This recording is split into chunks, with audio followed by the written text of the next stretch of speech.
Aw minnu sɔgɔlenman na bɔlɔlɔ sanfɛ an bɛ aw fo aw sigiyɔrɔ bi araba mai kalo tile 6 san 2020 aw bisimila an ka kunnafoni kɛnɛ kan bakuruba la sa an bɛna an da don min na olu filɛ ni Japon gouvernement ye dɛmɛ don Mali gouvernement ma dɛmɛ ko ta sira fɛ an bɛna o walawala aw ye ni wagati in na o kɔ k'an da don Sikaso ani Kucala gɛlɛya min bɛ nin dugu filɛ in kɔnɔ nin wagati in na n'an bɔra o la an bɛna an da don coronavirus n'o ye fiɲɛbana min bɛ jamana in kɔnɔ ale kibaruyaw cogoyaw la bi o kɔ an ka don o don kabako baro an bɛna kuma wuli o kan aw bisimila ni ye kunnafoni kɛnɛ sigilen ye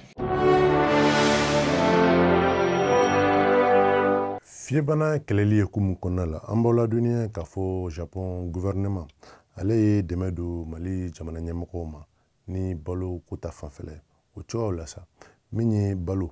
o tɔni 4,000 ani 237 Japon gouvernement y'o bila Mali gouvernement ka bolo kan min b'a to u bɛ se ka dɛmɛ don nin waati in na jamana kɔrɔyanfan ani a camancɛ yanfan mɔgɔw ma gɛlɛya bɛ minnu kan nin waati in na o cogoya la sa Mali gouvernement ale bɛna balo tɔni 1,000 k'o bila ka taa ni yɔrɔ 2 min n'an y'olu kofɔ sisan walasa u bɛ se ka kɔngɔ kɛlɛ ka bɔ u fɛ nin waati in na min b'a to fiɲɛbana n'o ye coronavirus ye ale kɛlen bɛ ka gɛlɛya min don mɔgɔw kan nin waati in na o gɛlɛya bɛ se ka nɔgɔya cogo min na nin baaraw bɛɛ lajɛlen kɛra jamana in kɔnɔ kunu tɛnɛ mai kalo tile 5 san 2020 dɛmɛ ninnu sa olu kunbɛra an ka jamana minisiriso fɛ min ɲɛsilen bɛ Mali ani jamana wɛrɛ cɛ o kibaruyaw cogoya ma ale ko k'a nisɔndiyalen don Japon ka nin dɛmɛ in na k'a bɛ foli kɛrɛnkɛrɛnnen kɛ Japon den bɛɛ lajɛlen ye ko o foli k'a b'a ɲini Japon lasigiden min bɛ an fɛ n'o ye ambassadeur ye a ka foli kɛrɛnkɛrɛnnen lase Japon gouvernement ma Mali gouvernement tɔgɔ la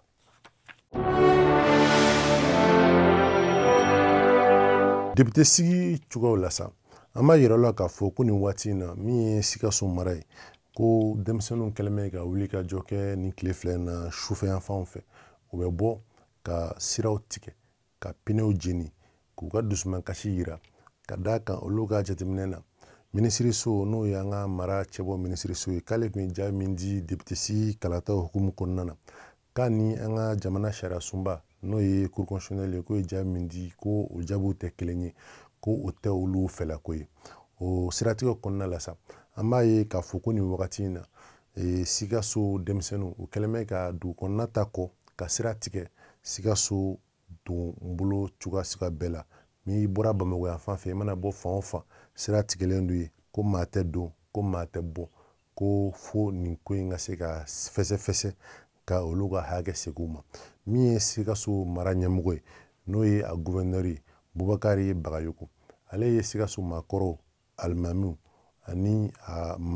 fɛmɛlenw bɛɛ wele u ka se ka hakilinabɔ kɛ ka jateminɛ kɛ ko nin funɛkɛninw ka mankan in ko cogoya jumɛn de bɛ se ka kɛ min bɛ se ka to a ko in bɛ se ka sonsori teliya la cogo min na olu ko nin ko in k'a baara in ka gɛlɛn ka d'a kan denmisɛnninw funufununen don ko min ye ADEMA, ASMA, ADP ani CFD ko f'u ka olu ka hakɛ segin u ma ka d'a kan olu ka jate la ko le se sɔrɔ kalata tako 2nan in kan olu ye se sɔrɔ RPM, CODEM ani URD kan hali ni o y'a sɔrɔ nin waati in na cour constitutionnelle ye olu de yira k'olu de kɛra sebayatigi ye an bɛ aw la kunnafoniya k'a fɔ ko o jaabiw dira cour constitutionnelle ta alamisa tɛmɛnen avril kalo tile 30 san 2020 an ka Kucala mara la sa an b'aw ladɔnniya k'a fɔ a ye ko nin waati in na ko Kucala denmisɛnninw kɛlen bɛ ka bɔli boloda min ye k'u ka dusumankasi yira ka d'a kan ko jamana ɲɛmɔgɔ olu kɛlen bɛ ka sariya dɔ ta min ye coronavirus kɛlɛli hukumu kɔnɔna ye k'a yira ko su mana se sanga 21 na n'o ye 21h ye ko maa si yamaruyalen tɛ ka bɔ kɛnɛma ko min bɛ se ka to dama se ka kari bana in na cogo min Kucala denmisɛnninw ko o t'olu fɛla ko ye ka da funteni kan ko funteni kɛlen bɛ ka mɔgɔw tɔɔrɔ maaw tɛ se ka don u ka so o waati la. O hukumu na o tɛnɛndon denmisɛnninw filɛ ka bɔ ka u fara ɲɔgɔn kan u ka balontan kɛnɛ n'o ye u ka Amdala ye balontan kɛnɛ ye ka tiɲɛni boloda ka se dugu kɔnɔnaw ma, tiɲɛni min n'u taara dankari Kucala polisiso yɛrɛ la. O cogoya la Kucala commissaire ale bɛ a lase an ma ko nin kɛra dusumakasi baara belebele ka d'a kan depuis ni sariya bolo in taara fo kana se bi ma Kucala polisiw u kun ma baasi foyi kɛ min bɛ dugukɔnɔmɔgɔw sɔrɔ. U ye ko sugu bɛɛ kɛ min b'a to bɛn ani keleya ani kuma ɲɛfɔ bɛ se ka don u ni ɲɔgɔn cogo min. Donc ko nin kɔni kɛra ko ye ko min balila olu la, nka ko ni Ala sɔnna olu b'u seko ni damayira bɛɛ kɛ min b'a to basigi bɛ se ka na Kucala dugu kɔnɔ cogo min. Ka d'a kan coronavirus kɛlɛli n'o dɔ ye couvre-feu ye ni maa si yamaruyalen tɛ ka bɔ kɛnɛma k'o ye jamana ɲɛmɔgɔw ka hakilina ye wa olu bilalen don o batoli kan ko sugu bɛɛ la.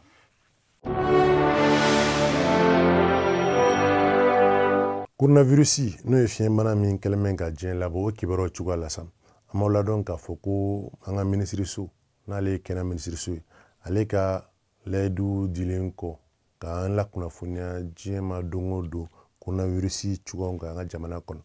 O b'an ladɔnniya k'a fɔ kunun kana se bi ma sɛgɛsɛgɛli 76 kɔ maa 19 olu yirala ko olu garisigɛra banakisɛ in na min ye kɛnɛyabagatɔw ye sa o ye maa 33 ye ko maa si ma fatu kunun ni bi cɛ k'a sababu kɛ coronavirus n'o ye fiɲɛbana ye. O cogoyaw la an b'a ye k'a fɔ bana in donnen an ka jamana kɔnɔ kana se bi ma maa 631 olu de ye garisigɛra nin banakisɛ in na. Maa 32 olu sata o bɔra la hali ni an b'a ye ko 10 olu ta kɛra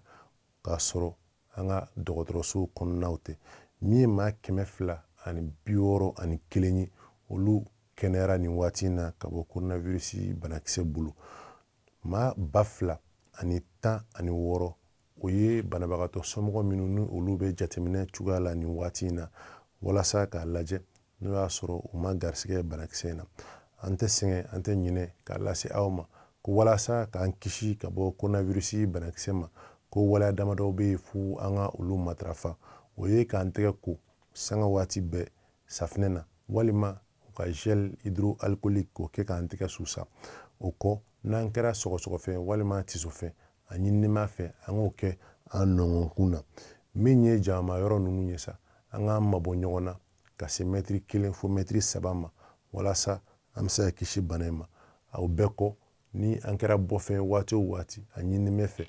an ka an nunaw datugu ni nun datugulan ye nun ani daw. An bɛ dugawu kɛ hali bi Ala ka banabagatɔw nɔgɔya ka hinɛ kɛ taabatɔw la k'an bɛɛ lajɛlen kisi ka bɔ ni banakisɛ in tɔɔrɔ ma. Kabako ni kabako ko ye min tɛmɛna an ka Bamako faaba o sigida fɔlɔ la n'o ye commune 1 ye. Kamalennin 2 Ɲare 1 ani Kulubali 1 ninnu kun kɛlen bɛ ka sigi goya commune 1 sigibagaw la fo kana se Titibugu fanfɛlaw ma. O baara kun tɛ dɔwɛrɛ ye ka mɔgɔw ka moto ndrage u la. U kun tɛ siran hali ka maramafɛn ta ni ka o ci tɛmɛbagaw la walasa u bɛ se ka u ka bolimafɛn n'o ye moto ye o ndrage u la cogo min na. O cogoya la walasa ninnu bɛ se ka lafiya an ka Bamako commissariat 12nan n'o ye 12e arrondissement ye n'ale sigiyɔrɔ bɛnnen bɛ Bɔgɔsɔnbugu ma. O polisiso cɛdenw olu de filɛ nin waati in na ka nin kamalen 2 in n'o ye Kulubali 1 ani Ɲare 1 ye ni k'olu minɛ k'u bila dibi la min b'a to lafiya bɛ se ka segin Bamako sigida fɔlɔ la cogo min na. An b'a yira la k'a fɔ ko nin minɛni kɛra dɔgɔkun tɛmɛnen ni k'u bila dibi la. An bɛ foli lase an ka finitigiw ma k'u fo u ka don o don cɛsiri la min b'a to anw bɛɛ lajɛlen bɛ se ka da an hakili ma k'a sɔrɔ an ma siran an ma jɔrɔ nka an tɛ sɛgɛn an tɛ ɲinɛ ka hakili jigin ko jamana in kɔnɔ ko Kulubalilakaw an k'an kɔlɔsi u la ka ɲariw ta o kɔni o kɛra balifɛn ye anw yɛrɛ la nin waati in na.